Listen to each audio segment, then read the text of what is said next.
सो ये गाइस, कल OnePlus ने अपने OnePlus 10 Pro स्मार्टफोन को चाइना के अंदर लॉन्च किया, लेकिन अभी इंडिया के अंदर आएगा या फिर नहीं आएगा, कब तक देखने को मिलेगा ये कंफर्म नहीं था। लेकिन अब ये डिवाइस कंफर्म हो चुका है कि इंडिया के अंदर आ रहा है, बिकॉज ये जो डिवाइस है ना वो BIS पर अपीयर कर लिया गया है, जिसका ये मतलब होता है कि इंडिया के अंदर ये डिवाइस बहुत ही जल्द देखने को मिल रहा है। आप बोल सकते हो कि बहुत ही जल्द इसका लॉन्च होने वाला है। तो आज के इस वीडियो के अंदर आपको बताने वाला हूँ कब तक इंडिया के अंदर कंफर्म देखने को मिल रहा है, क्या कुछ प्राइसिंग है, और भाई चाइना के अंदर लॉन्च हुआ है तो सारे स्पेक्स सामने निकल कर आ चुके हैं। तो अगर आप भी जानना चाहते हो OnePlus 10 Pro को लेकर काफी ज्यादा इंटरेस्टेड हो, वीडियो को शुरू से लेकर लास्ट तक देखते रहना। हे गाइस, मैं हूं शिवम और आप देख रहे हो take helper Shivam YouTube channel. Video को स्टार्ट करें उससे पहले आपसे रिक्वेस्ट है, वीडियो को लाइक कर देना, चैनल को सब्सक्राइब कर देना, क्योंकि ऐसी कमाल की वीडियोस हम लेकर आते रहते हैं। सो गाइस, फाइनली OnePlus ने OnePlus 10 Pro को लॉन्च तो कर दिया है, लेकिन इस फोन के अंदर कुछ कमियां हैं जो कि मैं आपको वीडियो के अंदर बताने वाला हूं। एंड चलिए, सबसे पहले अगर हम बात करें इस फोन के डिस्प्ले को लेकर ना, तो इस फोन की डिस्प्ले मुझे काफी अमेजिंग लगी और काफी हद तक अपग्रेड लगी।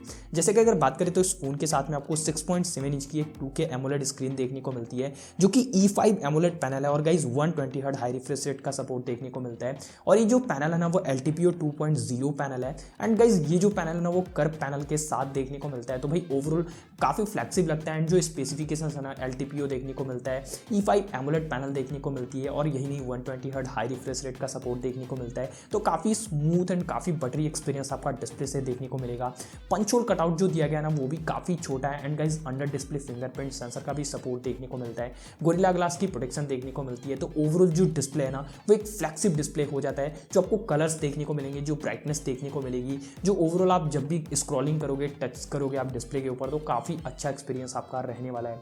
बाकी गाइस अगर बात करें इस फोन के डिजाइन को लेकर, बिल्ड क्वालिटी को लेकर, तो भाई बैक साइड में ग्लास पैनल देखने को मिलता है मेटेलिक फ्रेम के साथ में। ओवरऑल गाइस प्रीमियम डिजाइन देखने को मिलती है, एक मैट फिनिश देखने को मिलता है। यहाँ पर आपको 3 से 4 कलर ऑप्शन देखने को मिलेंगे, आपको एक ग्रीनिश कलर देखने को मिलता है। एंड गाइस यहाँ पर एक ब्लैक मैट देखने को मिलता है, उसी के साथ में यहाँ पर आपको इनका ब्लू कलर ऑप्शन भी देखने को मिलता है। तो काफी सारे कलर ऑप्शन देखने को मिलते हैं। एंड इस बार आपको एक डिफरेंट सी डिजाइन भी दी गई है, कैमरा लेआउट आप देख सकते हो थोड़ा सा इस बार अलग देखने को मिलता है, जहां पर आपको हेजल ब्लेड की ब्रांडिंग देखने को मिलती है। और ये हेजल ब्लेड के साथ 2.0 यानी दूसरा कोलैबोरेशन था, जिसके बाद में आपको कैमरा क्वालिटी इस बार और भी अमेजिंग मिलने वाली है।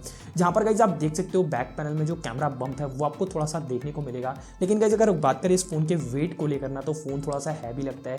200 ग्राम का वेट आपको देखने को मिलता है, 8.5 mm की थिकनेस देखने को मिलती है। तो ओवरऑल जो फोन है ना वो कहीं ना कहीं प्रीमियम हो जाता है, इसकी वजह से थोड़ा सा हैवी तो होना ही है।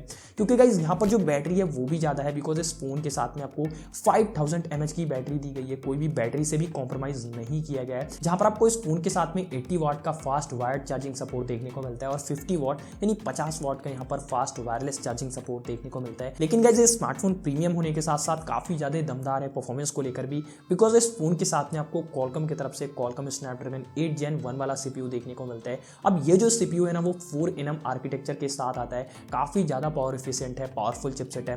एंड गाइस DDR5 रैम है, UFS 3.1 स्टोरेज टाइप देखने को मिलती है। तो भाई परफॉर्मेंस वाइज काफी कमाल का स्मार्टफोन है। जो भी आप गेमिंग करने वाले हो ना, वेरी हाई सेटिंग्स पर भी बहुत ही इजीली खेल पाओगे। जहां पर आपको 8GB RAM 128GB storage option, 8GB RAM 256GB storage option, 12GB RAM 256GB तक का स्टोरेज ऑप्शन देखने को मिलता है। तो ओवरऑल रैम और स्टोरेज ऑप्शन भी काफी सारे देखने को मिल जाते हैं। बात करें इस फोन के कैमरा सेक्शन को लेकर ना, तो ये भी काफी कमाल का है। बैक साइड में ट्रिपल कैमरा लेंस दिया गया है, जो प्राइमरी लेंस है वो है 48 मेगापिक्सल का, जो कि सोनी IMX789 वाला सेंसर है, प्लस OIS का भी सपोर्ट देखने को मिलता है। तो भाई ओवरऑल इमेज वीडियो क्वालिटी आपको अमेजिंग देखने को मिलेगी। सेकंड में आपको 50 मेगापिक्सल का एक अल्ट्रा वाइड लेंस देखने को मिलता है, एंड 8 मेगापिक्सल का यहाँ पर आपको टेलीफोटो लेंस वाला कैमरा देखने को मिलता है। लेकिन भाई इस बार मुझे इनकी प्रीडिसेसर से कैमरा के अंदर थोड़ा सा डाउनग्रेड लगा, बिकॉज इस बार कोई भी पेरिस्कोप जूम लेंस नहीं दिया गया है, जो कि मेरे अकॉर्डिंग होना चाहिए था। बट गाइज ओवरऑल ना यहाँ पर अगर देखिए परफॉर्मेंस को, तो वो काफी कमाल का मिलता है। एंड जो कैमरा क्वालिटी है इस सेंसर के साथ में वो आपको अच्छी ही देखने को मिलने वाली है। फ्रंट की बात करें तो 32 मेगापिक्सल वाला सेंसर देखने को मिलेगा, जो कि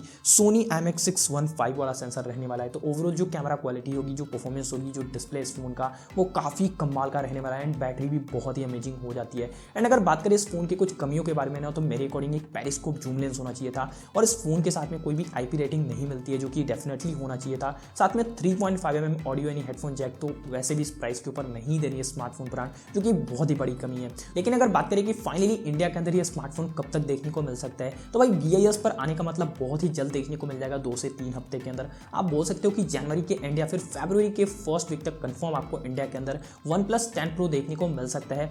बाकी गाइस अगर प्राइसिंग की बात करें तो ये जो स्मार्टफोन है ना, चाइना के अंदर जिस प्राइस के ऊपर लॉन्च हुआ है, कहीं ना कहीं इंडिया के अंदर अंदर आपको उसी कुछ प्राइसिंग के ऊपर देखने को मिलने वाला है, जहां पर चाइना के अंदर 6GB RAM 128GB base variant के साथ ये स्मार्टफोन ना 54,000 रुपीज यानी 54,000 रुपये से स्टार्ट हो जाता है। तो भाई मेरे अकॉर्डिंग कहीं ना कहीं इंडिया के अंदर ये स्मार्टफोन अपने बेस वेरिएंट के साथ भी 50,000 से स्टार्टिंग देखने को मिलेगा। एंड जो दूसरा वेरिएंट है 8GB RAM 256GB storage option, वो आपको 58,000 यानी 58,000 के करीब देखने को मिलता है। And last 12GB RAM 256GB वाला स्टोरेज ऑप्शन आपको 61,000 के करीब देखने को मिलता है। तो मेरे अकॉर्डिंग इंडिया के अंदर अगर ये स्मार्टफोन इस स्पेक्स के साथ में 50,000 से स्टार्ट हो जाता है तो ज़्यादा अच्छी बात होगी, लेकिन अगर इससे प्राइस ज़्यादा होती है इंडिया के अंदर ना तो कहीं ना कहीं ज़्यादा लगने वाली है। लेकिन गाइस नीचे कमेंट करके जरूर बताना कि आपके अकॉर्डिंग क्या कुछ प्राइसिंग होनी चाहिए और क्या आप एक्साइटेड हो इस स्मार्टफोन के लिए, जरूर बताना। वीडियो अच्छी लगे तो वीडियो को लाइक कर देना, चैनल पर पहली बार आओ सब्सक्राइब करने के साथ बेल आइकन को प्रेस करना बिल्कुल ना भूलें। मिलते हैं एक नए और कमाल वीडियो के साथ में, तब तक के लिए जय हिंद, वंदे मातरम, कीप वॉचिंग, अपना ख्याल रखिए।